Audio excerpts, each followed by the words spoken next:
কাওয়ালি গান শোনা কি হারাম নাকি জায়েজ? দেখুন, কাওয়ালি গান এর কথামালা যদি খারাপ না হয়, অর্থাৎ সেটার যে কথাগুলো আছে সেখানে যদি এমন কিছু না থাকে যেটাতে শিরক আছে বা হারাম কিছু আছে, তাহলে সেটা খালি গলায় গাইলে সেটা জায়েজ আছে, শোনাও জায়েজ আছে, গাওয়াও জায়েজ আছে। যদি খালি গলায় গাওয়ার পাশাপাশি তার সাথে বাদ্যযন্ত্র যুক্ত হয়, তাহলে পৃথিবীর উল্লেখযোগ্য কোনো আলেম নেই যার ফতোয়া আছে এটা হালাল হওয়ার। অর্থাৎ সবাই প্রায় একমত যে বাদ্যযন্ত্র যখন যুক্ত হবে তখন গানের কথামালা ভালো থাকলেও সেটা কি হয়ে যাবে? হারাম হয়ে যাবে।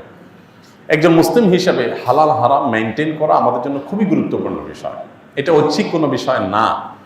মনে রাখবেন, শরীয়ত যে বিষয়গুলো হারাম করেছে কিন্তু আমাদের বুঝে আসে না কেন হারাম করেছে, আপনি নিশ্চিত থাকবেন যে অকাট্যভাবে শরীয়তের কোরআন হাদিসের আলোকে যেটি হারাম হওয়া প্রমাণিত হয়েছে সেই বিষয়ে অবশ্যই শরীয়তের কোনো হিকমা বা রহস্য আছে। অর্থাৎ আল্লাহ সুবহানাহু ওয়া তাআলা নিষেধ করেছেন আর কোনো কারণ নাই, লজিক নাই, এটা হতে পারে না।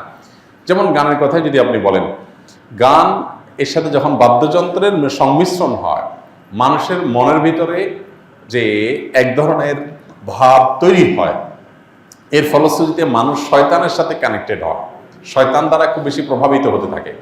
শয়তান আমাদের দৈনন্দিন জীবনে, আমাদের ব্যক্তিগত জীবনে, আমাদের উঠা বসায় নানাভাবে আমাদেরকে প্রভাবিত করে। তো এইটা থেকে বেঁচে থাকার জন্য আমাদের সচেষ্ট থাকতে হবে এবং সতর্ক থাকতে হবে।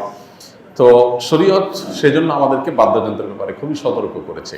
সূরা লোকমানের 6 নম্বর আয়াত সম্ভবত, সেখানে 6 নম্বর না 3 নম্বর আয়াতে আল্লাহ রাব্বুল আলামিন লাহওয়াল হাদিস কেনার ব্যাপারে যে ভর্ৎসনা করেছেন, সেখানে মূলত লাহওয়াল হাদিস বলতে এই জাতীয় গান যেগুলোতে বাদ্যযন্ত্রের ব্যবহার আছে এবং অশ্লীলতা, শিরকপূর্ণ কথা আছে, সেগুলোর কথা মিন করা হয়েছে। এই আয়াতের ব্যাখ্যা করলে আপনি বিশ্ববিখ্যাত মুফাসসিরগণ, সাহাবায়ে কেরাম এবং নবী সাল্লাল্লাহু আলাইহি সাল্লামের স্নেহধন্য ব্যক্তিবর্গের যে তাফসির রয়েছে, বড় বড় বিশ্ববিখ্যাত যে তাফসির রয়েছে, সবগুলো দেখলেই আপনি দেখতে পাবেন যে এখানে গান এবং বাদ্যযন্ত্রকে বোঝানো হয়েছে। অতএব খালি গলায় কাওয়ালি গাইলেন, সেটার কথামালার ভিতরে কোনো শিরক, আপত্তিকর, শরিয়া বিরোধী কথা থাকলো না, সেটা জায়েজ আছে।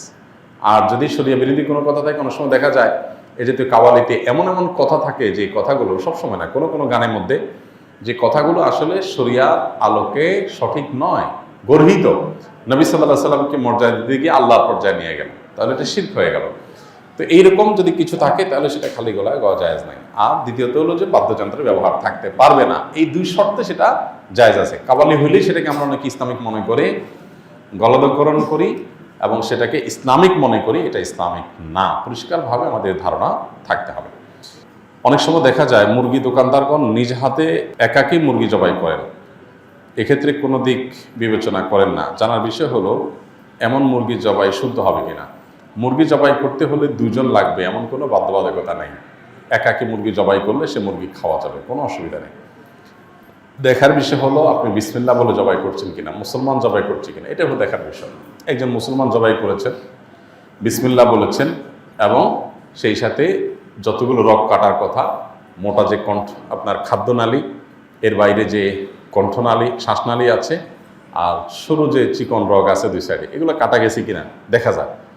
এগুলো যে কাটা যেয়ে থাকে, বিসমিল্লাহ বলে জবাই করে থাকেন, বাস তাহলে কি হয়ে গেল, সে মুরগি খাওয়া হালাল হয়ে গেল।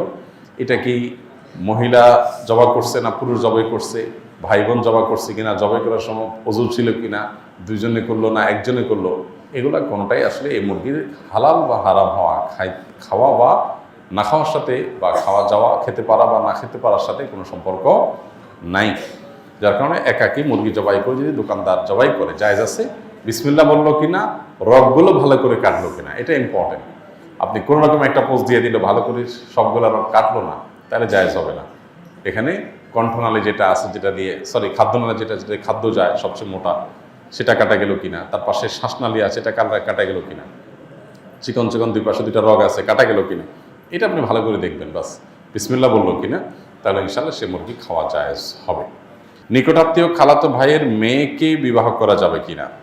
নিকটাত্মীয় খালাতো ভাইয়ের মেয়ে, তাকে বিয়ে করাতে শরঈ দৃষ্টিকোণ থেকে অসুবিধা নেই, শরঈ দৃষ্টিকোণ থেকে সমস্যা নেই, কিন্তু স্বাস্থ্যগত কোনো ক্ষতির কারণ আছে কি নেই, সম্ভাবনা আছে কি নেই, এ বিষয়ে সংশ্লিষ্ট বিষয়ে যারা ডাক্তার আছেন, বিশেষজ্ঞ আছেন, তাদের সাথে কথা বলতে পারেন। এর বাইরে সেরাই মাসআলার কথা যদি আপনি বলেন, তো আমরা বলবো যে খালাতো ভাইয়ের মেয়েকে আপনি বিয়ে করতে পারেন এবং চাচাতো ভাইয়ের মেয়েকেও বিয়ে করতে পারেন, কারণ সে আপনার মাহরাম না, সে আপনার সরাসরি একেবারে যে নিষিদ্ধ তালিকার আছে যাদের সাথে বিবাহ বন্ধনে আবদ্ধ হারাম এবং দেখা দেওয়া জায়েজ, সেই তালিকার মানুষ না, যার কারণে এটা জায়েজ আছে। সিগারেট খাওয়া কি ইসলামের দৃষ্টিতে নিষিদ্ধ? এর কোনো শাস্তি আছে কিনা? ভাই, ধূমপান করা ইসলামে নিষিদ্ধ, এ ব্যাপারে কোনো আলেমের কোনো ভিন্ন মত নাই। অনেক ওলামা ইকরাম মাকরুহ তাহরিমি বলেছেন, যেমন হানাফি মাযহাবের ওলামা ইকরাম মাকরুহ তাহরিমি বলেন, তবে সৌদি আরবের ওলামা ইকরাম এটাকে হারাম বলেছেন, নিষিদ্ধ এবং এটা গুনাহ নাজায়েজ, এ ব্যাপারে কারোর কোনো ভিন্ন মত নেই। কেন? প্রথমত আল্লাহ সুবহানাহু ওয়া তাআলা বলেছেন, লা তুলকু বিআইদিকুম ইলা তাহলুকা, তোমরা নিজেদেরকে ধ্বংসের দিকে ঠেলে দিও না। ধূমপান করলে আমাদের উপকার হয় না ক্ষতি হয়? ক্ষতি হয়।